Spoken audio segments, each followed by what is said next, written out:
This channel does not promote any violent, harmful, or illegal activities. All content provided by this channel is meant for an education purpose only.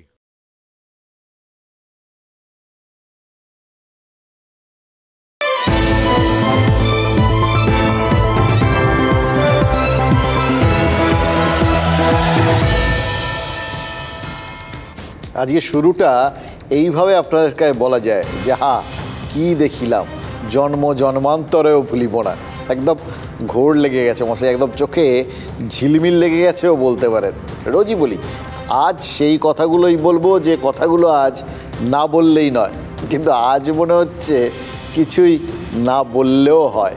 যা হলো তো দেখতেই পেলেন, এই উত্তেজনা, এই গ্ল্যামার, এই প্রচার আগে কখনো দেখেছেন? বাপরে বাপ, এটা একটা ধর্ম নিয়ে রাজনীতি নাকি রাজনীতির মোড়কে ধর্ম, তা নিয়ে চায়ের পেয়ালায় আপনারা তুফান টুফান তুলতে পারেন, কিন্তু যদি বলি একটা মন্দির প্রতিষ্ঠার, তাতে ওই বিগ্রহর অধিষ্ঠানকে ঘিরে গোটা দেশে এরকম উন্মাদনা এর আগে কোনো দিন দেখা যায়নি। তাহলে নিশ্চিতভাবে আপনারা কেউ আপত্তি করবেন না, আপনারাও একই জিনিস ভাবছেন আর কি। কিন্তু এই উন্মাদনা এটা কেন? এটা একটা জটিল প্রশ্ন, কিন্তু মানে সেটার কারণ যদি গোটা দেশের ভক্তি রসে ভিজে যাওয়া হয়, তাহলে তো নিশ্চিতভাবেই একটা জিনিস স্যাঙ্গুইন হয়ে গেল। এই আসন্ন লোকসভা ভোট নিয়ে বিজেপির বিশেষ ভাবনা চিন্তা করার আর দরকার নেই। রাজনীতির রও জানে না এরকম যে কোনো বাচ্চা ছেলেও বলে দেবে যে বিজেপি সেক্ষেত্রে জ্যাকপট মেরে দিয়েছে। কিন্তু যদি মানুষ এটাকে সাম্প্রতিককালের সবথেকে বড় ইভেন্ট, মানে মেগা ইভেন্ট বলে ধরে থাকেন, অনেকটা ওই the greatest show on the আর্থের মতো, যাবতীয় আগ্রহের একটা বড় অংশই যদি ওই প্রচারের কল্যাণে হয়ে থাকে, যাতে আবেগ বা বিশ্বাসের ছোঁয়াটা কম, তাহলে বলতে হবে রাজনীতির চেনা আকচাকচি ফের মাথা তোলার কিন্তু সম্ভাবনা আছে। আবেগ, বিশ্বাস, রাজনীতি আর বাস্তবতা, বাস্তবমুখী চিন্তাভাবনা, এই চারটে শব্দ না আজকে এদের নিয়েই জাগলারি খেলা চললো সারাদিন ধরে, জানেন তো। মানে সবাই বিভ্রান্ত হয়ে রইল এই চারটে শব্দের মধ্যে, কোনটাকে কে কীভাবে ধরবেন আর কি। আর প্রধানমন্ত্রী নরেন্দ্র মোদী তিনি যা বললেন সে তো শুনতেই পেলেন। মোদী কি বললেন? 1000 বছর পরেও আজকের দিনটা নিয়ে চর্চা চলবে। মোদী বললেন আজ নতুন ইতিহাস তৈরি হলো। মোদী বললেন 22শে জানুয়ারি সূর্যের নতুন কিরণ, এই আলোকিত কিরণ নিয়ে এলো 22শে জানুয়ারি, মানে আজকের দিন। হয়তো সব কটা কথাই একদম ঠিক বললেন। হয়তো বিশ্বের অন্যতম বৃহৎ এবং সফল এবং ধর্মনিরপেক্ষ গণতন্ত্রে আজকের দিনটা কোন ইতিহাস তৈরি করলো, অথবা দেশের ইতিহাসের গতিপথ কতটা বদলে দিল, এটা মনে হচ্ছে আগামী সত্যি বহু বছর ধরে আলোচনার বিষয় হবে, জানেন তো। এটা চর্চা করে দেখার মতোই বিষয়, কিন্তু তার সঙ্গে আসল কথাটাও তো বলতে হবে, ভাবতে হবে। কথাটা হলো যে ভারত আজকের দিনটার পর কতটা বদলাবে, কোন দিক থেকে বদলাবে, সেটাও তো ইতিহাসই বলবে। কোন দিকে কতটা বদলাবে, কিসে বদলাবে। কিন্তু অযোধ্যা, মানে আজকের অযোধ্যা, যে অযোধ্যায় রাম ছিলেন সে অযোধ্যা নয়, আজকের অযোধ্যা, সেটা কতটা বদলাবে, কোন পথে বদলাবে, সেটা বোঝার জন্য কিন্তু এই ইতিহাসের পাতায় চোখ রাখার বিন্দুমাত্র দরকার নেই।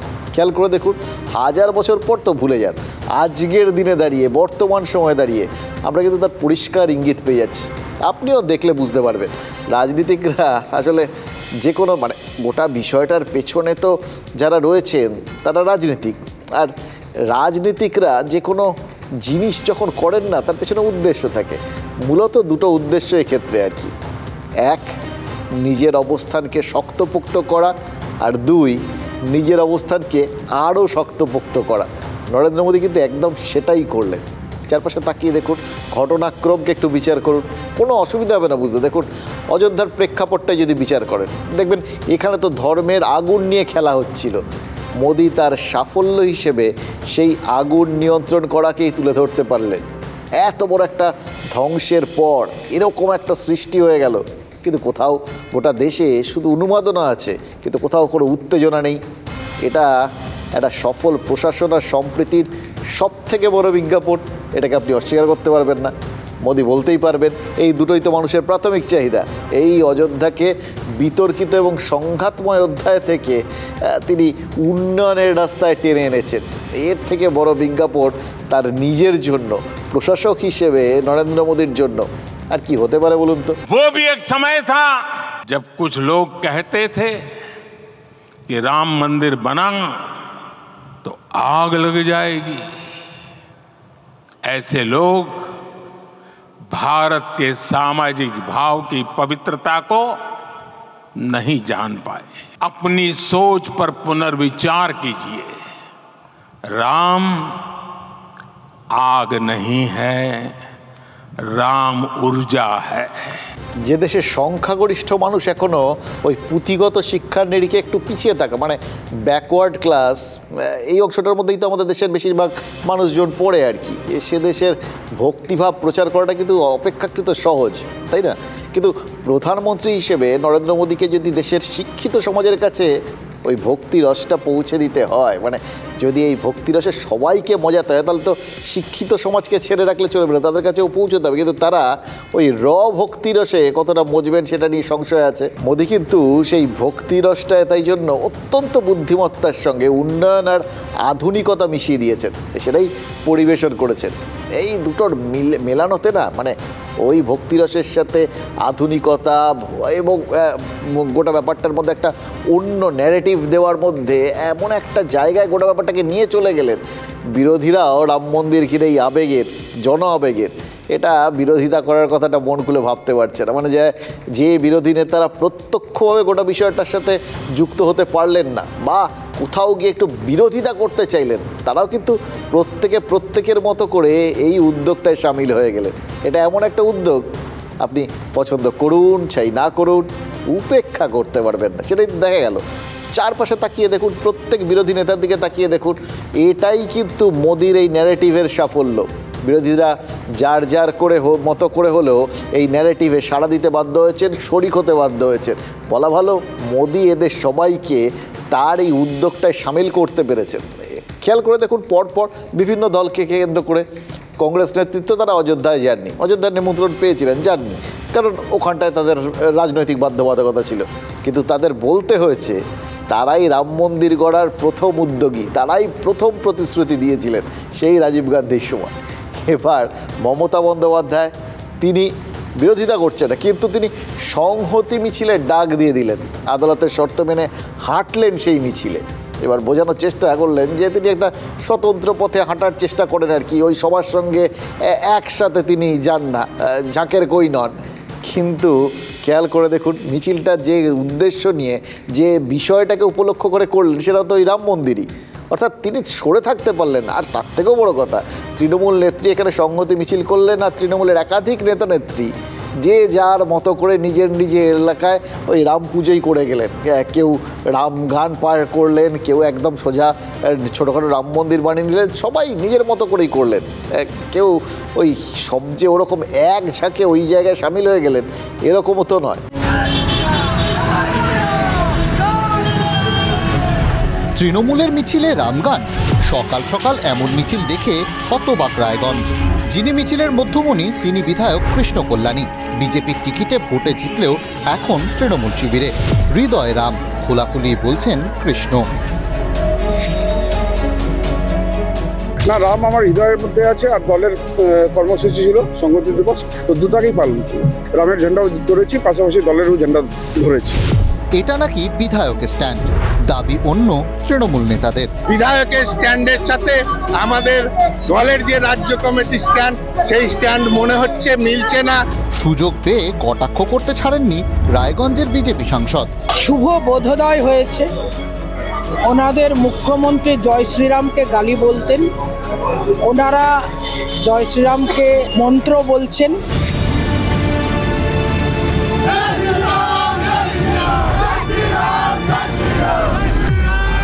এ ছবিও উত্তরবঙ্গের মালদার হরিশ্চন্দ্রপুরের। সংহতি মিছিলের আগে ঠিক এভাবেই রাম পুজো তৃণমূল নেতাদের। গেরুয়া পোশাক, গেরুয়া পতাকা, ঘাস ফুলের চিহ্ন মাত্র নেই। তৃণমূলের পঞ্চায়েত সমিতির সদস্য খোলাখুলি বলছেন, এখানে কোনো রকম কোনো রাজনৈতিক ব্যাপার নেই, শ্রীরাম কোনো পার্টির নয়, এটা আমরা বারবার বলছি। রামের যে প্রতিকৃতি দেখছেন এটা তৈরি হয়েছে 8 লক্ষ প্রদীপে। উদ্যোক্তা তৃণমূল কাউন্সিলর আর তার স্বামী। তিনিও তৃণমূল নেতা। উত্তর 24 পরগনার কাঁকিনাড়ার এই রাম পুজো নিয়ে কদিন ধরেই বিতর্ক।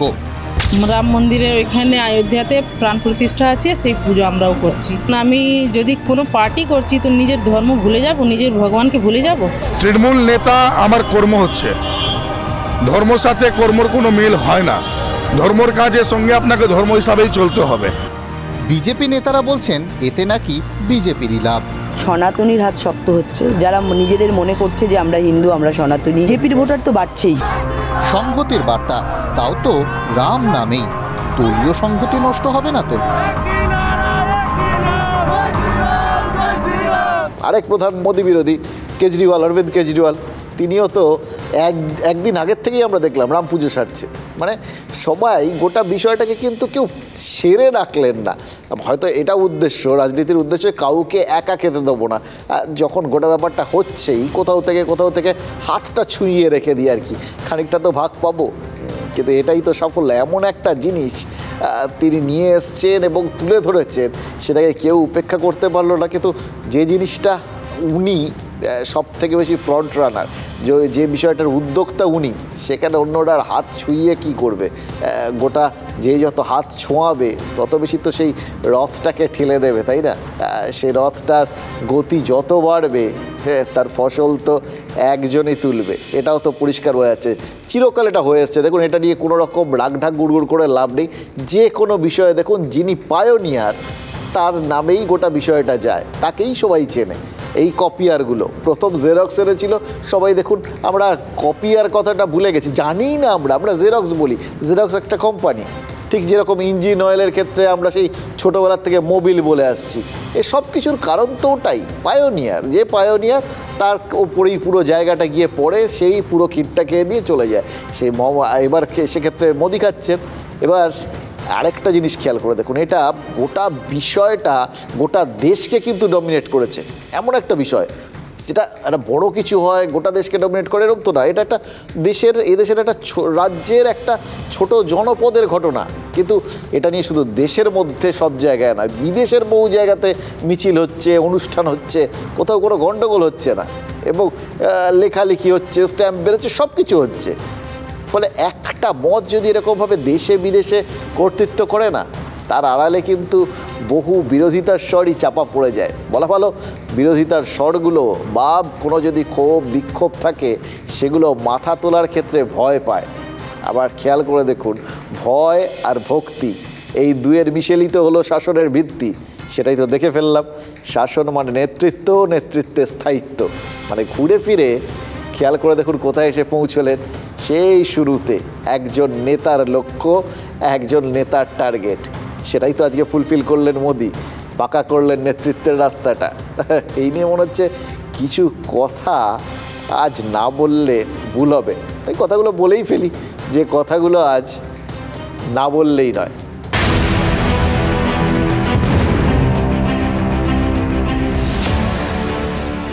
আচ্ছা, কথা বলুন। দেখুন, ভোটের কথা আমরা তো ভাবি, আমি আপনি সারাক্ষণ ভাবি, আমাদের ভাবা ছাড়া কোনো কাজ নেই, আমাদের হাতে তো ওইটুকুনি রয়েছে। কিন্তু আমরা যতটা ভাবি, নেতারা ততটা ভাবেন কি? মানে ভোট এলেই আমরা ভাবি যে এবার একটু ওই আলো, জল, বাসস্থান, শিক্ষা, স্বাস্থ্য, মানে আমাদের বেসিক যে দাবিগুলো আর কি, সেগুলো একটু পূরণ হওয়ার একটা যেন সম্ভাবনা এলো। আশায় বাঁচে চাষা আমরা কথাটা বলি। আমাদের মতো মানে এইভাবে এই কথাগুলোর সঙ্গে মিলে যাওয়া চরিত্র খুব কম আছে, জানেন তো। আমরা টেকে শিখি না। মানে প্রত্যেকবার ভোট আসে, ভোট যায়, আর আমরা প্রত্যেকবার ওই একই আশা নিয়ে বাঁচি যে এর পরের ভোটটার সময় হয়তো গোটা ব্যাপারটা ঠিক হয়ে যাবে। আবার ভোট আসে, আবার আমরা পরের বারের জন্য প্রস্তুত হই। আর নেতারা জানে কি? নেতারা জানে অন্ন, বস্ত্র, বাসস্থান, মানে এই বেসিক চাহিদাগুলো, এই মৌলিক চাহিদাগুলো কীভাবে পূরণের একটা ইঙ্গিত তৈরি করে দেওয়া যায়। এবার কিছু কিছু ক্ষেত্রে যেখানে মিউচুয়াল ইন্টারেস্ট থাকে, অর্থাৎ উইন উইন সিচুয়েশান, তাতে মানুষের কিছু উপকার হলো কি হলো না ঠিক আছে, কিন্তু একটা উপকার ব্যাপার তৈরি হয়ে গেল, তার থেকে নেতারা উপকৃত হলেন। তাতে যদি মানুষের আরও কিছু উপকার হয়ে যায়, তাতে তাদের কোনো আপত্তি নেই।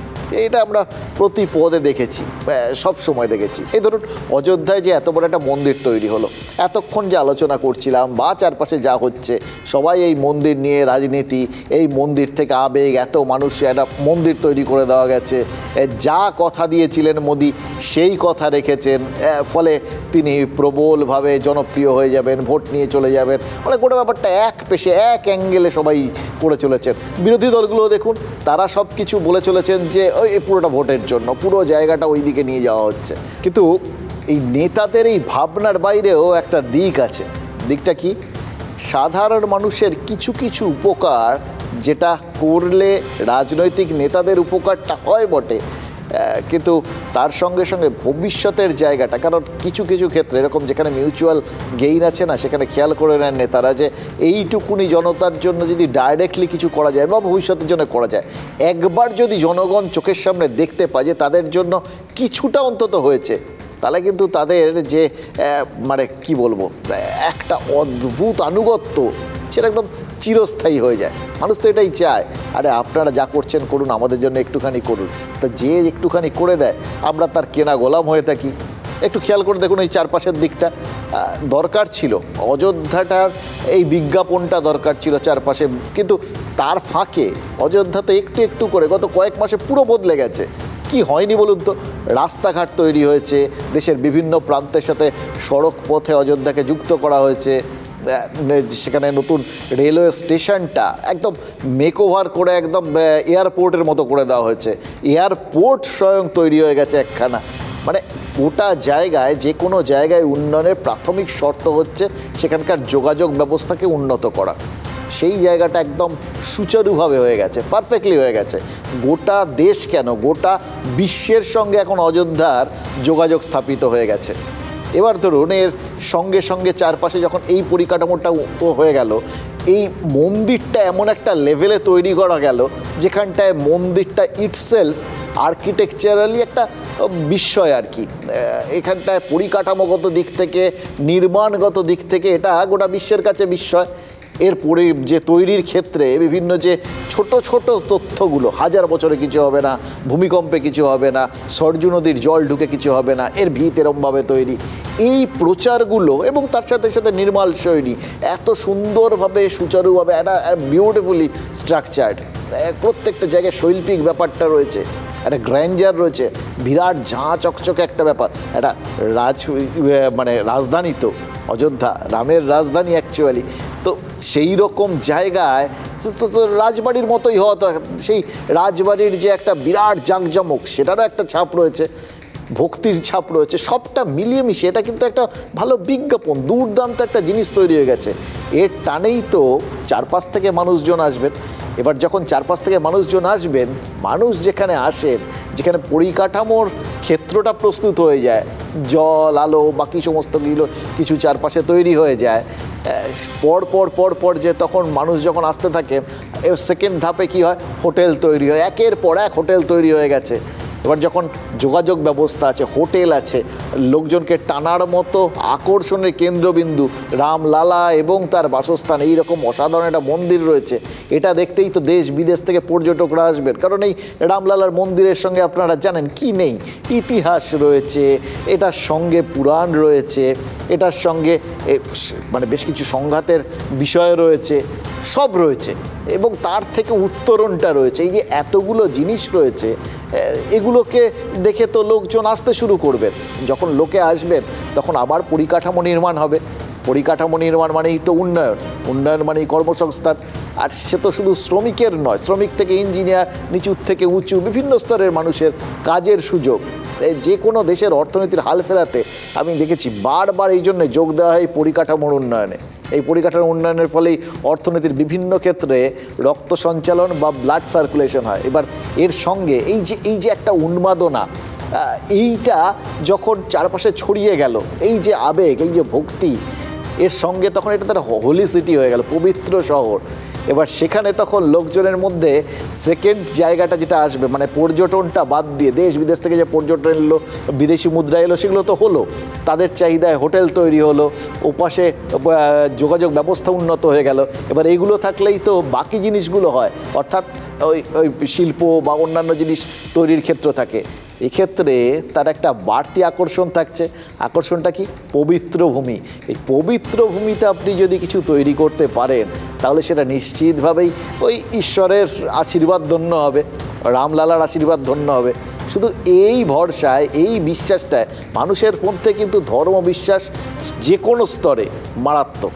ফলে এই বিশ্বাসের বশবর্তী হয়ে একের পর এক শিল্প ওখানে গড়ে উঠলে, যেখানে প্রাথমিক শর্তগুলো তাকে পূরণ হয়েই গেছে, আবার বলছি শুধু বিশ্বাসটা, তার সাথে অ্যাডেড বাড়তি বোনাস যে রামলালার আশীর্বাদ পাওয়া যাবে। তার আগে শিল্প তৈরির জন্য বাকি ব্যবস্থা কিন্তু হয়ে গেছে, পরিকাঠামো আছে, যোগাযোগ আছে, সমস্ত কিছু রয়েছে, হোটেল রয়েছে, সব রয়েছে। এবার এইটা যখন হয়ে যাবে তখন তো পর চারপাশে একের পর এক বিভিন্ন শিল্প টিল্প যদি গঠন হয় তাহলে তো সেখানে প্রচুর মানুষের কর্মসংস্থান হবে। সমীক্ষা হয়েছে একটা, জানেন তো, সেই সমীক্ষার রিপোর্ট বলছে মন্দির উদ্বোধনের এই উন্মাদনাটা, প্রাথমিক উন্মাদনা, এটা তো এখন চলছে, ঠিক আছে, এটা একটা ইউফোরিয়ার মতো হয়ে গেছে। সেটাও যখন শেষ হয়ে যাবে, মানে প্রাথমিক এই ধাক্কাটা যখন চলে যাবে, আবেগটা যখন একটু এবার আস্তে আস্তে স্তীমিত হবে মানুষজনের কাছে, তারপরেও অযোধ্যায় দৈনিক অন্তত 1 লক্ষ মানুষের পা পড়তে পারে।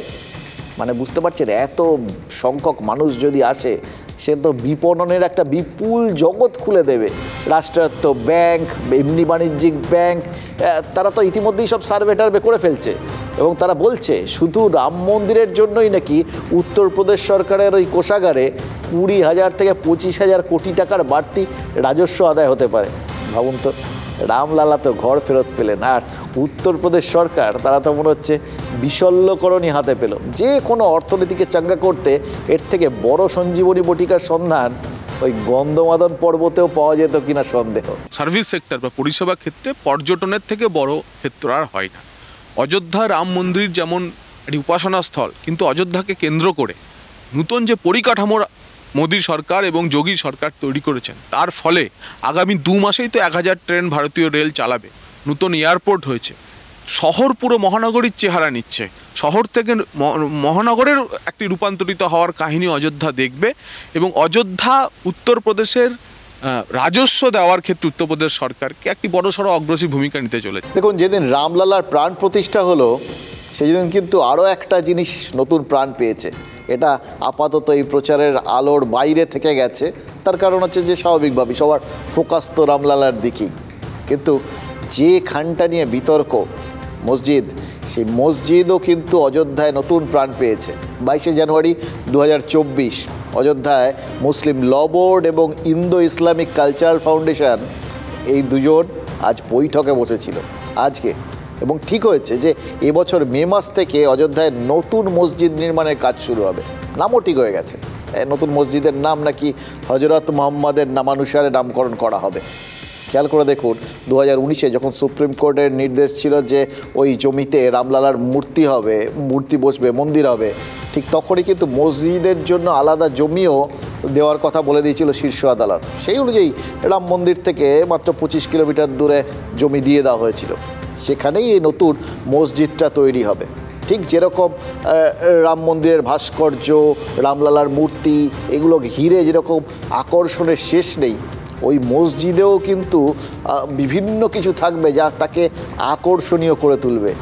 এবার সেখানে সেগুলোও তো মুসলিম পুণ্যার্থীদের দৃষ্টি আকর্ষণ করবে, তাই না? কারণ ওখানেও তো ঐতিহ্য রয়েছে, ওখানেও সেই গল্পটা রয়েছে, একটা সব কিছু মিলেমিশে একটা অন্যরকম আকর্ষণ তৈরি হবে। সেখানে ঠিক হয়েছে যে বিশ্বের সবথেকে বড় কোরআন ওই মসজিদে রাখা হবে। আর এও ঠিক হয়েছে ওই জমিতেই 500 শয্যার হাসপাতালও তৈরি হবে।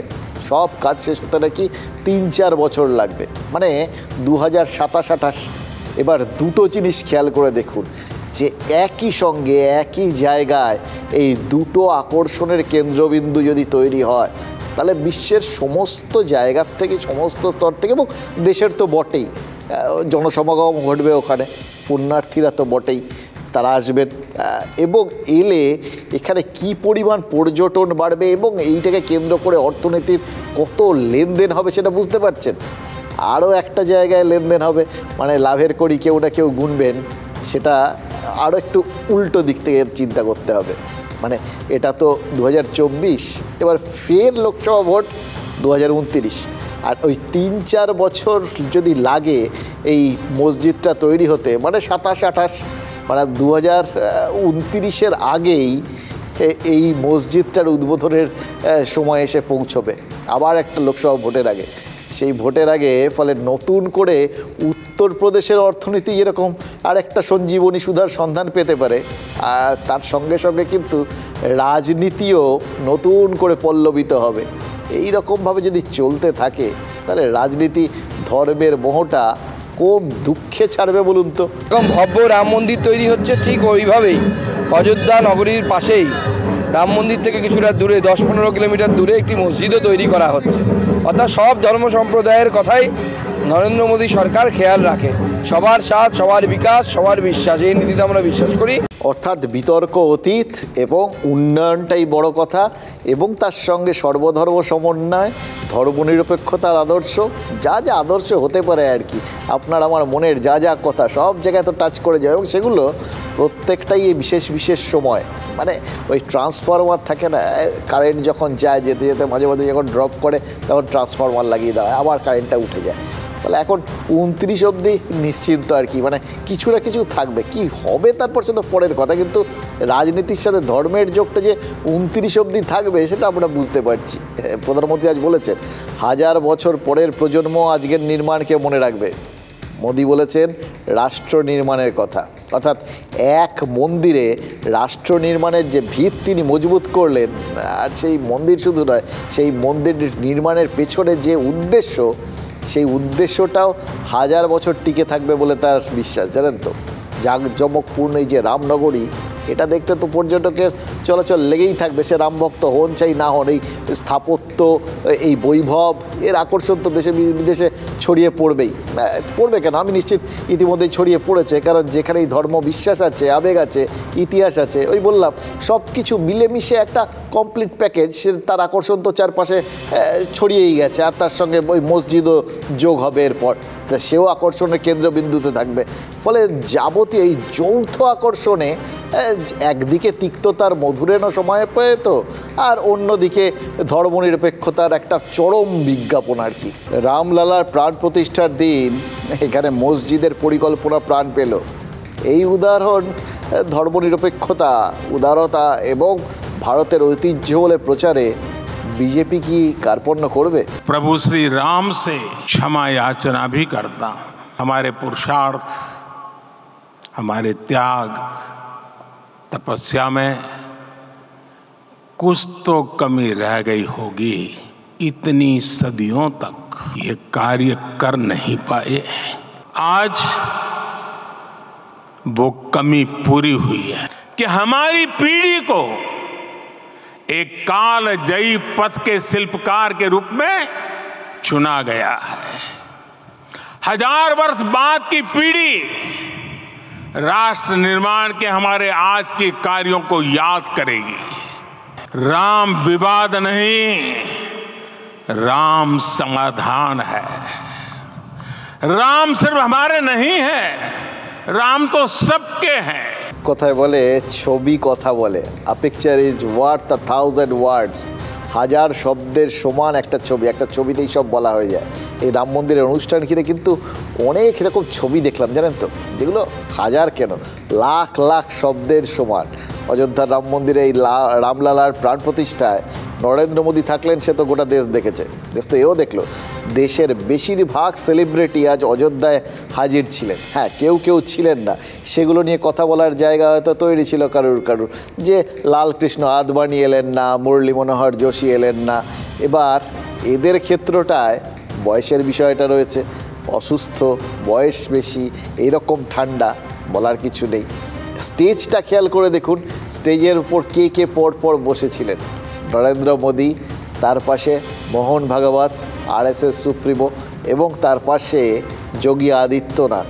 এবার কেউ বলতেই পারেন যে এখানে তো অমিত শাহকে দেখলাম না, উনি তো মানে সবসময় ওনার সঙ্গে থাকেন। এখানে সেটারও বলার জায়গা কারোর কাছে নেই, সেই মানে কি বলবো আলোচনার জায়গায় নেই। তার কারণ প্রত্যেকে কিন্তু কোথাও গিয়ে ধর্মীয়ভাবে যুক্ত আর কি। মোহন ভাগবত বা যোগী আদিত্যনাথ এরা সবাই তো, এবং স্বয়ং মোদি, এরা সবাই তো নিজেদের প্রায় কি বলবো সাধুসন্ত হিসেবেই দেখেন আর কি। কেউ সাধুসন্ত হিসেবে নিজেদের দেখেন। ফলে তাদের ওখানে থাকার মধ্যে একটা কমন জিনিস আছে। এবং যেভাবে মোদি 11 দিন ধরে উপবাস করে নিজেকে পবিত্র করেছেন, ফলে ওখানে থাকতে তার কোনো সমস্যা নেই। সেখানে অমিত শাহ তিনি রাজনৈতিক ব্যক্তিত্ব, তাকে তুললে ওখানটায় পিওর রাজনৈতিক ব্যক্তিত্ব একজন উঠলেন, এই বলে লোকের হয়তো মনে হতে পারতো যেটার মধ্যে রাজনীতির ছোঁয়া না হলো। সেটা সযত্নে কিন্তু এড়িয়ে যাওয়া হয়েছে। খুঁটিনাটি একদম ওই সিনেমার ক্ষেত্রে বলে ডিটেলসের ওপর ভীষণ নজর দেওয়া হয়েছে। আমরা দেখলাম সেই পুরো ডিটেলসের ওপর খুব ভালো নজর দেওয়া হয়েছে। এবার আরেকটা ডিটেলস কি খেয়াল করে দেখুন, দেশের সব প্রান্ত থেকে যাবতীয় সেলিব্রিটিকে আজ অযোধ্যায় হাজির করা হয়েছে। তাতে অমিতাভ বচ্চন ছিলেন, রজনীকান্ত ছিলেন, রামচরণ, ক্যাটরিনা কাইফ, রণবীর কাপুর, আলিয়া ভাট, এবং বাংলার থেকে ধরুন বাইচুং ভুটিয়া, কে ছিলেন না, সব জায়গায় রিপ্রেজেন্টেশন রয়েছে। বলিউড, দক্ষিণ সিনেমা, খেলোয়াড়, সচিন তেন্ডুলকার, সবাই রয়েছে। তার সঙ্গে আম্বানির মতো বড় বড় শিল্পপতি, কুম্বলে, সচিন, সবাই রয়েছেন এখানে। সমস্ত স্তরের মানুষ রয়েছেন। প্রত্যেকটা ছবি মানুষ কিন্তু দেখেছে, গোটা দেশ দেখেছে। কি মনে হয় এই ছবির প্রভাব মানুষের মধ্যে পড়বে না? যাদের মানুষ আইকন বলে মনে করেন, তারা কিছু করা মানে মানুষ কিন্তু মনে করে এটার মধ্যে একটা অথেন্টিসিটি আছে। তারাও ওই রকম অযোধ্যার ভিড়ে, এইরকম ভিড়ের মধ্যে দাঁড়িয়ে এই রকম বাচ্চা ছেলের মতো করছেন, সেলফি তুলছেন, জনগণের মধ্যে ঢুকে পড়ছেন, এবং সর্বোপরি এই মন্দির উদ্বোধন, রামলালার গৃহপ্রবেশ, এই সবটার মধ্যে তারা সামিল হচ্ছেন। এটা তো মানে দেখানোর পর এটা কত বড় একটা জিনিস, এটা বোঝানো কি মানুষকে খুব কঠিন হবে নাকি? প্রধানমন্ত্রী আজ তারপরে কি করেছেন সেটাও খেয়াল করে দেখুন। নির্মাণ শ্রমিকদের মধ্যে চলে গেছেন, ফুল ছড়িয়েছেন। নিশ্চিতভাবেই জানেন যে এটা তিনি আসলে শ্রমিকদের জন্য একটা বড়সড় স্বীকৃতি দিলেন। এই ছবিটাই প্রচার হয়ে গেল, মানে সারা দেশের শ্রমিকদের মধ্যে এই ছবিটা তাহলে দাগ কাটবে না? তাদের তো নেমন্তন্ন করে নিয়ে আসা হয়নি এমনিতে, কিন্তু যারা গোটা দেশে ছড়িয়ে রয়েছেন, নির্মাণ শ্রমিক, বাস শ্রমিক, আম জনতা, সাধারণ মানুষ, এরাই তো আসল, এরাই তো দেশের গরিষ্ঠতম অংশ। তারা দেখলেন, তাদের স্বীকৃতি দিলেন প্রধানমন্ত্রী, ভুললেন না। এই ভাবনাটা কোথাও গিয়ে কি তাদের মনের মধ্যে ঢুকে পড়বে না? যে ইকবাল আনসারি এতদিন মামলা লড়লেন এই রাম মন্দিরের বিরুদ্ধে, তিনিও আমন্ত্রিত, অযোধ্যায় গেলেন, মন্দিরের সামনে দাঁড়িয়ে সংবাদ মাধ্যমকে বক্তব্য দিলেন। এই ছবিটাও কি কোনো ছাপ রাখবে না সংখ্যালঘুদের মধ্যে? এবং নরেন্দ্র মোদী তো তার সঙ্গে বক্তব্য রাখতে গিয়ে খুব স্পেসিফিক্যালি বলে দিলেন রাম সবার। নেতাদের কাছ তো এটাই, নিজের ন্যারেটিভ আসলে সেটা জনগণের ন্যারেটিভ করে প্রচার করা, সেটাই তো করলেন তিনি। নিজের ন্যারেটিভকে বিরোধীদেরও ন্যারেটিভ করে তুললেন। ওই বললাম অরবিন্দ কেজরিওয়াল থেকে শুরু করে যে কটা মুখ্যমন্ত্রী মমতা বন্দ্যোপাধ্যায় থেকে শুরু করে প্রত্যেকেই কিন্তু এই রাম মন্দির সংক্রান্ত কোনো না কোনো কর্মসূচিতে মেতে গেছেন।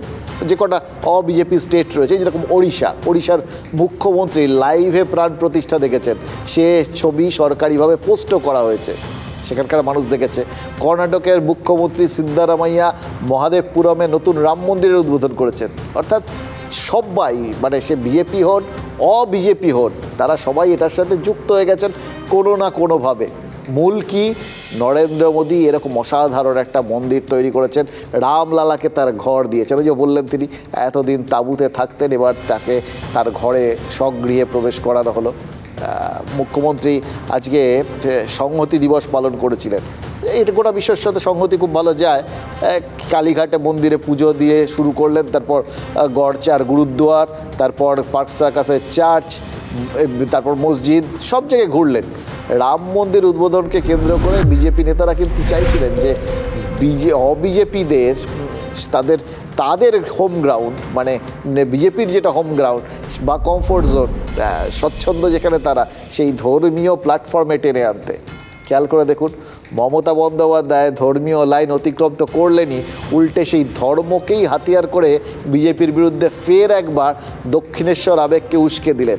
কিন্তু আলটিমেটলি এলেন তো সেই ধর্মীয় এজেন্ডায়। যারা দক্ষিণেশ্বরের স্কাই ওয়াককে ভেঙে দিতে বলে তারা কোন মুখে বলতে পারেন হিন্দু ধর্মের প্রবর্তক হতে পারে? কখনো বিজেপি আমাকে বলে মমতাজ বেগম, আর কখনো যদি আপনাদের মধ্যে কেউ বলে আমি কি আপনাদের কোনো উন্নয়ন করিনি, আমার মনে তো দুঃখ হয়। हमको भी बहुत कभी कभी धमक मिलता है, हम लोग परिवार को सबको चोर माना गया, क्यों? हम लोग उसको खिलाफ में बोलता है। अरे तुम लोग कौन हो? तुम लोग कौन हो? पावर से जब जाओगे ना तब खत्म हो जाएगा, तब मालूम हो जाएगा देश का रुपया कहाँ गया, कैसे गया, किधर गया, कौन लिया, बीजेपी का पॉकेट में दिया। দেখো, ধর্ম নিয়ে প্রচার করতে, কথা বলতে বিজেপি নেতাদের দুবার ভাবতে হবে না। এই ব্যাপারে তারা পায়োনিয়ার, এটা তাদের নিজস্ব এজেন্ডা, স্বচ্ছন্দ তার এই ব্যাপারে। মমতা বন্দ্যোপাধ্যায়কে কিন্তু ধর্ম নিয়ে বলতে গেলে ধর্মনিরপেক্ষতা, এ ধর্ম ও ধর্ম, ব্যালেন্স যাতে নষ্ট না হয়, ভারসাম্য যাতে নষ্ট না হয়, এরকম বহু কিছু মাথায় রাখতে হবে। এই এত কিছু এসে গেলে তখন কিন্তু ওই স্বতঃস্ফূর্ততাটা থাকে না। ফলে তখন ওই ম্যাচ খেলতে গেলে বিপক্ষের দর্শকের সামনে ওই বাইরের যে দল এসে খেলতে এসছে তারা যেরকম একটু শেকি থাকে, সেই জিনিসটা কিন্তু অটোমেটিক্যালি হয়ে যায়। কেউ প্রকাশ করতে চান না, কিন্তু হয়তো ভেতরে ভেতরে বটে সেই অসুবিধার জায়গাটা কোথাও গিয়ে কিন্তু তৈরি হচ্ছে। মানে যেটা অন্তত বিজেপি চেয়েছে অ্যাটলিস্ট খানিকটা সুবিধে পেতে, নিজেদের এজেন্ডায় মমতা বন্দ্যোপাধ্যায়কে নিয়ে আসতে খানিকটা হলেও কিন্তু সফল হয়ে যাচ্ছে। পার্সাকাস ময়দানের এই সভায় বলতে উঠে মমতা বন্দ্যোপাধ্যায় কী বলেছেন যে খেলা হবে, খেলতে হবে। এবার প্রশ্ন হচ্ছে কোন খেলা? 2021-এর বিধানসভা ভোটের আগের থেকে যে খেলা হবে গান বাজছে সেই খেলা, নাকি 2024-এর লোকসভা ভোটের আগে খেলা হবে রিংটোন, সেটা আবার বদলে যাবে? 2024-এর লোকসভা ভোট সমস্ত বিরোধী দলগুলোর সঙ্গে একটা জোট করে লড়তে নেমেছিল তৃণমূল। আজকে তৃণমূল নেত্রী বলেছেন ইন্ডিয়া জোটে তাকে বা তার দলকে নাকি নামকা ওয়াস্তে সামিল করা হয়েছে। খেয়াল করে দেখুন, তিনি শুরুতে পুরোধা ছিলেন, নাম ঠিক করেছেন, মমতা বন্দ্যোপাধ্যায় বলেছেন যে নাম পর্যন্ত তিনি ঠিক করে দিয়েছেন, কিন্তু তারপর নাকি তাকে প্রাপ্য সম্মান দেওয়া হচ্ছে না। এখন এই প্রায় ভোটের দোরগোড়ায় যখন গোটা ব্যাপারটা ঘোষণা হবে, ভোট ব্যাপারটা শুরু হয়ে গেছে, ঠিক সেই সময় এবং যখন বিজেপি এরকম একটা বড় জিনিস করে ফেলেছে, রাম মন্দির একটা বিরাট বড় আবেগ, তাদের একটা বিরাট কথা রাখার একটা সামনে বিজ্ঞাপন, সেইখানে দাঁড়িয়ে যখন বিরোধী দলগুলোকে একটা কঠিন জায়গায় লড়তে হচ্ছে, জোট বেঁধে থাকার ব্যাপারটা আরও প্রয়োজনীয় হয়ে উঠেছে, জোটবদ্ধ থাকাটা খুব জরুরি, সেই জায়গাতেই মমতা বন্দ্যোপাধ্যায় কিন্তু সরে যাওয়ার বার্তা দিচ্ছেন। মমতা বন্দ্যোপাধ্যায়ের অনুযোগ যে ইন্ডিয়া জোটকে নাকি সিপিআইএম নিয়ন্ত্রণ করছে, সেই নিয়ন্ত্রণ তিনি মানতে চান না। আচ্ছা, সেজন্যেই চোরের ওপর রাগ করে বাংলায় মাটিতে ভাত খাচ্ছে তৃণমূল। এরা যে সিপিআইএমের সাথে আসন ভাগাভাগির তো কোনো প্রশ্নই ছিল না। মাঝখান থেকে হ্যাঁ কংগ্রেসের সঙ্গে তাদের কিছু জোটফোট হতে পারতো, তাতে তাদের ক্ষতি কিছু তো ছিল না, যা হতো লাভই হতো হয়তো, কিন্তু সেই কংগ্রেসের সঙ্গে জোটটাও তো হচ্ছে না। কালীঘাটের বৈঠকে মমতা বন্দ্যোপাধ্যায় তো বলে দিয়েছেন যে কংগ্রেসকে আসন ছাড়ার কোনো প্রশ্নই নেই, এমনকি অধীর চৌধুরীকেও নয়, কারণ প্রদেশ কংগ্রেস সভাপতিকে কোনো নম্বর দিতেই রাজি নন তৃণমূল নেত্রী। কিন্তু এতদিন প্রকাশ্যে তিনি জোট মানবেন না এই কথাটা তিনি বলেননি। বললেন কবে? রামলালার প্রাণ প্রতিষ্ঠার দিন। এই রকম একটা বিশেষ দিনে, বিজেপির জন্য বিশেষ দিনে তৃণমূল নেত্রী স্পষ্ট করে সেই বিরোধিতার, সেই বিচ্ছিন্ন হয়ে যাওয়ার বার্তাটা দিয়ে দিলেন। ভাবুন, বিরোধী জোটে যাকে অন্যতম বড় মুখ, অন্যতম বড় শক্তি বলে মনে করেছিলেন শরিকরা, তার মনের কথা মুখে এনে দেওয়ার কৃতিত্ব কি বিজেপির রাজনৈতিক বোনাস? কারণ সিপিআইএমের নেতৃত্বে যে জোট হচ্ছে, মানে খেয়াল করে দেখুন, শুধু জোট থেকে তিনি সরে যাচ্ছেন, জোটের থেকে আলাদা তিনি এই জোটকে মানছেন না সেটা বলে থামলেন না, ওটা সিপিআইএমের জোট বলে দিলেন। এইটা যদি হয় তাহলে তো সেই জোটের ভবিষ্যতেও তিনি একসঙ্গে ধূলিসাৎ করে দিলেন। এ কথা মমতা বন্দ্যোপাধ্যায় একবার বলে দেওয়ার পর সত্যি কথা বলুন তো, ইন্ডিয়া জোটের আর কোনো ভ্যালু এই বাংলায় আর থাকে? हम जब इंडिया का मीटिंग करते हैं, इंडिया नाम हमने दिया, लेकिन मेरे का दुख का बात है ये कहने का, हम जब मीटिंग में जाते हैं हम देखते हैं सीपीएम मीटिंग को कंट्रोल करते हैं, जिसको साथ 34 साल हमारा जिंदगी में लड़ाई किया हमने, हम उसको कोई एडवाइस नहीं मानेंगे, उनको बहुत असम्मान मिलते हैं। वो लोग क्या कहते हैं, हमको जो मर्जी हो हम करेंगे। एक बात याद रखना, बीजेपी को मदद मत करो। बीजेपी के अगर तुम लोग मदद करोगे कोई, तो अल्लाह का कसम आप लोगों को कोई माफी नहीं करेगा, हम तो माफी नहीं करेंगे। এ রাজ্যে সিপিআইএম বা কংগ্রেস তাদের এই মুহূর্তে ভোটের যা অবস্থা, তাদের দাগা আর বিজেপির সুবিধে করে দেওয়া, এই দুটোর মধ্যে কি খুব ফারাক আছে বলুন তো? জানি না, রাজনীতিতে বহু হিসেব বিভিন্ন সময় ইধার উধার হয়ে যায় জানেন তো। হয়তো অঙ্ক কষেছেন মমতা বন্দ্যোপাধ্যায়, অত্যন্ত অভিজ্ঞ রাজনীতিক, নিশ্চয়ই অঙ্ক কষেছেন যে এই টার্গেটটা করলে, অর্থাৎ এপাশে বাম কংগ্রেস এদের বেশি করে টার্গেট করলে কোথাও গিয়ে এই ভোটগুলো তার দিকেই আসবে, বিজেপির দিকে যাবে না, তাহলে তার জেতাটা সুগম হয়ে যাবে। এটা হয়তো তার অঙ্কের মধ্যে রয়েছে, যদি অনেকে আবার অন্যরকম সে অঙ্ক দেখেন। যাই এটা তো যাই হোক, কিন্তু যে জিনিসটা আজকে এই সংহতি মিছিলে দেখলাম, দেখুন এই সংহতি মিছিলটা বাংলার ক্ষেত্রে খাটে, বাংলার লোকজনই না সংহতি সম্প্রীতি এই সমস্ত বিষয়গুলোর সঙ্গে খুব একাত্মবোধ করে, এটা ভাবতে আমরা খুব গর্ববোধ করি। মমতা বন্দ্যোপাধ্যায় আজকে সেই জন্যই হয়তো এই সম্প্রীতি মিছিলটা করেছেন, রাম মিছিল না করে, বা রাম মন্দিরের বিরোধিতাও করেনি, পরেও বলেননি, সম্প্রীতি মিছিল করেছে এবং তাতে সব ধর্মের জায়গাতেই গেছেন আর কি, নিজের মতো একটা স্বকীয়তা দেখালেন। কিন্তু দুটো জিনিস মনে হলো, দুটো ছবি দেখলাম, ওই বললাম এক একটা ছবি হাজার হাজার শব্দ বলে দেয়, এই দুটো ছবি দেখলাম জানেন তো। দুটো ছবি কত শব্দ বলল, ধরুন এই যে মমতা বন্দ্যোপাধ্যায়ের সভাটা পার্ক সার্কাসে যখন তিনি ভাষণ দিচ্ছেন বা যেখানে তিনি বসে সভাটা শেষ করলেন আর কি, ওই মিছিলের পর, তখন সামনের দিকে ভিড় ছিল, কিছু কিছু জায়গা আর ফাঁকাও ছিল। এবার এই ফাঁকা দেখবেন না আপনি ভর্তি জায়গাটা দেখবেন, সেটা বিচার্য নয়, কারণ গ্লাস আধ খালি না আধ ভর্তি সেটা নিয়ে বক্তব্য থাকতেই পারে। একটা জায়গাতেই শুধু প্রশ্ন, বাংলার ক্ষেত্রে যেখানে তিনি সংহতি নিয়ে বলছেন এবং সেটা খানিকটা এই রাম মন্দিরের সময় বিজেপির যে ধর্মীয় আবেগ সেটা যাতে তারা এনক্যাচ করতে না পারে, সেই বার্তা দেওয়ার জন্য এই বৈঠক, এই মিছিল, এই মিটিং, এই গোটা বক্তব্য রাখা, এই অধিষ্ঠান, সেইখানটায় যদি কিছু জায়গা ফাঁকা থাকে তাহলে ধরতে হবে দুটো জিনিস। এক, এরকম একটা ইস্যুতেও পার্ক সার্কাসের মতো জায়গায় তিনি পুরো সাড়া পেলেন না, এটা কি কোথাও গিয়ে একটা সতর্ক বার্তা? দুই, এই মুহূর্তে তো মানে আমরা বারবারই দেখছিলাম যে দলের ওপর তলাতে কিছু খবর বলা হচ্ছে, কিছু কথা বলা হচ্ছে, কিছু নির্দেশ দেওয়া হচ্ছে, নিচুতলায় সেই নির্দেশটা ঠিকভাবে প্রতিফলিত হচ্ছে না।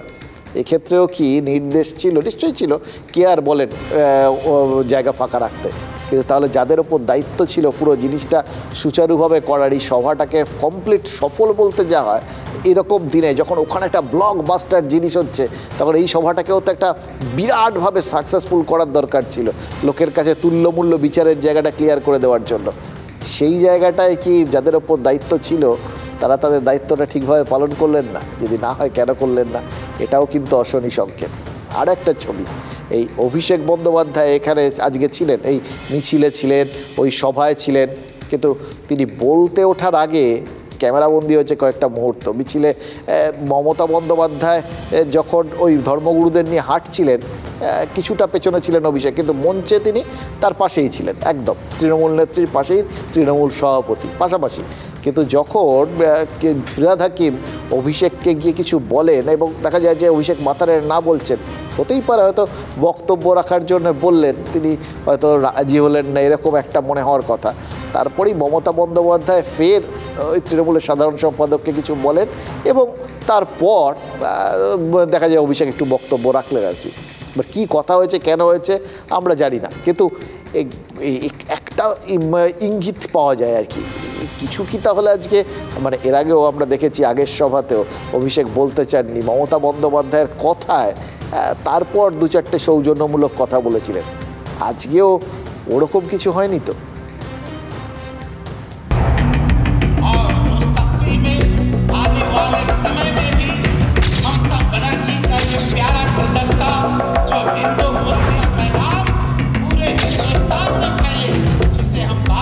এখন আপনাদের সামনে বক্তব্য রাখবেন আমাদের সর্বভারতীয় তৃণমূল কংগ্রেসের সাধারণ সম্পাদক এমপি অভিষেক বন্দ্যোপাধ্যায়।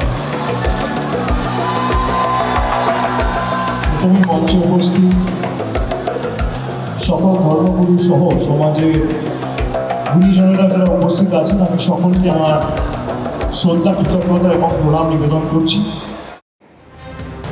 কে জানে তৃণমূল নেত্রী তৃণমূলের সাধারণ সম্পাদককে কি বলেছিলেন, ফিরহাদ হাকিমি বা কী বলেছিলেন, কিন্তু এই এক্সপ্রেশনগুলো দেখে ওই বললাম অনেকেই কিন্তু সপ্তাহ 2 আগের একটা উদাহরণ সামনে আনছেন।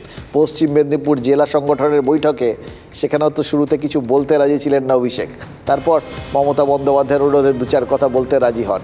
এইটাই তো, কিন্তু তারপরের বৈঠকে আমরা কিন্তু মমতা বন্দ্যোপাধ্যায়ের আলাদা করে তাকে কিছু বলতে হয়নি, তিনি স্বতঃস্ফূর্তভাবে এই সদ্য যে বৈঠকটা হলো সেখানে কিন্তু বক্তব্য রেখেছিলেন। তাহলে এক্ষেত্রে কেন এরকম আবার ফের পুরনো স্টান্সে, যখন মনে হচ্ছিল যে বরফ গলছে তখনই আবার কেন একটুখানি শীতলতা? এটা কি আসলে অভিষেকের আপত্তি ওই কর্মসূচির ধর্মীয় সংযোগেই? আমরা ধর্মকে কেন্দ্র করে রাজনীতি করি না, আমরা বিশ্বাস করি বৈচিত্র্যের মধ্যে একতার মন্ত্রে। যারা রাজনীতিতে মানুষের কাছে মানুষের সমর্থন অর্জন করতে পারে না, তারা ধর্মের নামে ভোট চাইতে যায়। ভোট ধর্মের নামে নয়, ভোট কর্মের নামে দিতে হবে। দেখুন, অভিষেক তো তার বক্তব্যে খুব স্পষ্টভাবে বলে দিয়েছেন যে ধর্ম নিয়ে রাজনীতি করতে তিনি আগ্রহী নন। এবার সংহতি মিছিল তার শুরু ওই সবই তো ধর্মীয় স্থান ঘুরেই এবং সর্বধর্ম সমন্বয়ের জন্যই, মানে ধর্ম বিষয়টাতেই তাহলে কোথাও গিয়ে আপত্তি রয়েছে। রাজনৈতিক কর্মসূচি হবে রাজনীতির মতো, এটা তো আমরাও বলি যে রাজনৈতিক কর্মসূচি হবে, জনদরদি একটা কর্মসূচি হবে, সেখানে মানুষের কথা বলা হবে, সেখানে ধর্মটা নিয়ে বলা এটা অভিষেকের না পছন্দ, এটা তিনি পরিষ্কার করে দিলে বক্তব্যও করেছেন। এই জন্যেই কি তার লোকসভা কেন্দ্র ডায়মন্ড হারবারে আজ এই সংহতি মিছিল হলো না? ডায়মন্ড হারবার হচ্ছে আমাদের প্রিয় সাংসদ অভিষেক বন্দ্যোপাধ্যায়ের কেন্দ্র। এখানে ডায়মন্ড মডেল জারি আছে, কিন্তু এখানে আলাদাভাবে সম্প্রীতির কোনো প্রয়োজন হয় না। তার কারণ রাম সবাইয়ের, রাম কারোর একার নয়। উৎসব আমাদের সবাইয়ের, ধর্ম যার যার, এই জন্যে এখানে কোনো সম্প্রীতি যাত্রার প্রয়োজন নেই।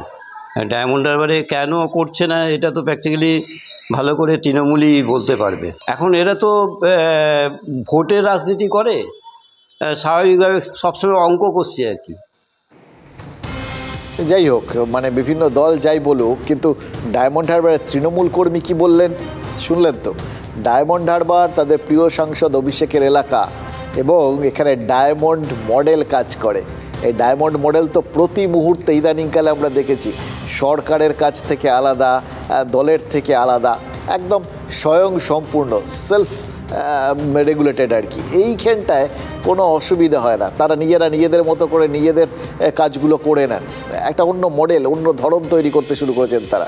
এই যে শুনলেন রাম সবার, সেটাও এখানে আলাদা করে, তাই জন্য আর কোনো সম্প্রীতি যাত্রার প্রয়োজন নেই। এখানে তার মানে কোনো রকম বিভেদই নেই, মানে গোটা রাজ্যে বিভিন্ন জায়গায় সেখানে বিভেদ আছে। এবার বিভিন্ন জায়গাতে অভিষেক তার নিজস্ব মডেল বা ফর্মুলা সেটা প্রয়োগ করতে পারেননি বলেই কি সেখানে সম্প্রীতি মিছিল করতে হচ্ছে? এটা যদি হয় তাহলে তো আবার প্রশ্ন উঠবে যে বাকি রাজ্যে তৃণমূলের যে মডেল, সেই মডেল আর অভিষেকের ডায়মন্ড মডেলের মধ্যে এত ফারাক কেন? এটাও কি সেই নবীর আর প্রবীরের ধারণা, মত, চিন্তাভাবনা এসবের পার্থক্যের জন্য? এ সমস্ত অনেক টুকরো টুকরো ঘটনা অনেক প্রশ্নের জন্ম দিচ্ছে, কিন্তু যার উত্তর তৃণমূল না দেওয়ায় জল্পনা আরও জোরালো হচ্ছে। এই যে আজ ডায়মন্ড হারবারে তৃণমূলের মিছিল হলো না, এর কারণ কি হতে পারে? প্রথমে ভেবেছিলাম যে গোটা ডায়মন্ড হারবারের এটা ছবি নাকি বিক্ষিপ্ত কোনো এলাকা। যদি ডায়মন্ড হারবারের কোনো বিক্ষিপ্ত এলাকার বা বিক্ষিপ্ত নেতার বা কোনো ব্যক্তিগত কোনো মতটত হয়ে থাকে তাহলে বিষয়টা খুব একটা গুরুত্ব থাকতো না, কিন্তু এটা যদি অঘোষিত একটা মডেল হয় তাহলে কিন্তু একটা ফের শৈত্যপ্রবাহের আভাস পাওয়া যেতে পারে। বিরোধীরা কি সেই শৈত্যপ্রবাহ আগাম আন্দাজ করছেন? দেখুন, অভিষেকবাবু কোথায় হাঁটবেন না হাঁটবেন তার ব্যক্তিগতভাবে সেখানে বলবো না, তবে এই প্রথম দেখা গেল কোনো প্রোটেস্ট র্যালিতে অভিষেকবাবু হাঁটলেন। অভিষেকবাবুকে তার রাজপ্রাসাদ ছাড়িয়ে রাস্তাতে তো নামতে বাধ্য করাচ্ছি আমরা। মমতা বন্দ্যোপাধ্যায় মিছিলের ডাক দিয়েছিলেন, অভিষেক বন্দ্যোপাধ্যায়ের লোকসভা কেন্দ্রে কোনো মিছিল হলো না। তিলকে তাল করতে বিরোধীদের কাছে এই ব্যাখ্যাটুকু আর এই তথ্যটুকুই কি যথেষ্ট নয়? বিরোধীরা বুঝেছে, অথচ তৃণমূলের থিঙ্ক ট্যাঙ্ক বোঝেননি। তাও কি হয়? কিন্তু বুঝলেও যখন এই দূরত্বটুকু রেখে দেওয়া হচ্ছে তখন মনে হচ্ছে 22শে জানুয়ারি 2024 দেশের রাজনীতি তো বটেই, বাংলার রাজনীতিতেও কিন্তু একটা নতুন মোড় এনে দিল। 2019-এর লোকসভা ভোটের আগে পুলওয়ামার হামলার ঘটনা ঘটেছিল। বিরোধীরা বলেন সেই আবেগের স্রোতে ভেসে গিয়েই বিজেপি সেবার বৈতরণী পার করেছিল। এবার বিজেপি রাম মন্দিরের আবেগের সবার, তৃণমূল সেই পালের হাওয়া কাটতে গিয়ে বাড়তি হাওয়া দিয়ে দিল কি? মানে বাংলা বলে নয়, দেশের কোথাও কোনো বললাম সংঘর্ষ সংঘাত কিচ্ছু হয়নি, এই বার্তা বিজেপি তো আগামী দিনে প্রচার করবেই। তাহলে কি করে বাংলায় তৃণমূল ওই সম্প্রীতি বা সংহতি মিছিলের আলাদা গুরুত্ব প্রচার করবে? ভোটের পাড়ানি জোগাড় করতে গিয়ে বিজেপির ঘাটেই কি তাহলে তড়ি ভেরাতে বাধ্য হলেন তৃণমূল নেত্রী? অভিষেক কি সেটা আগে ভাগেই আন্দাজ করেছিলেন? আর সেই জন্যই কি তিনি ডায়মন্ড হারবারকে এসবের বাইরে রেখে দিলেন? কে জানে, রাজনীতির অঙ্ক বোঝা কি এতই সহজ? শুধু এইটুকুনি বুঝতে পারছি, ফের এই হিমাঙ্কের কাছাকাছি যাচ্ছে এই রাজনীতির তাপমাত্রাটা, জানেন তো। মানে তৃণমূল কর্মীরা বলতেই পারেন যে তাপমাত্রা তোমরা আর কত নিচে নামবে, আর কত নিচে নামবে। ছি, আসলে তাদের নিশ্চয়ই ভয় হচ্ছে ফের যদি আবার সম্পর্কের বরফটা জমাট বেঁধে যায়, মাঝের দূরত্বটা সেটা কাটানো কি, সেই বরফ গলানো কি খুব সহজ হবে?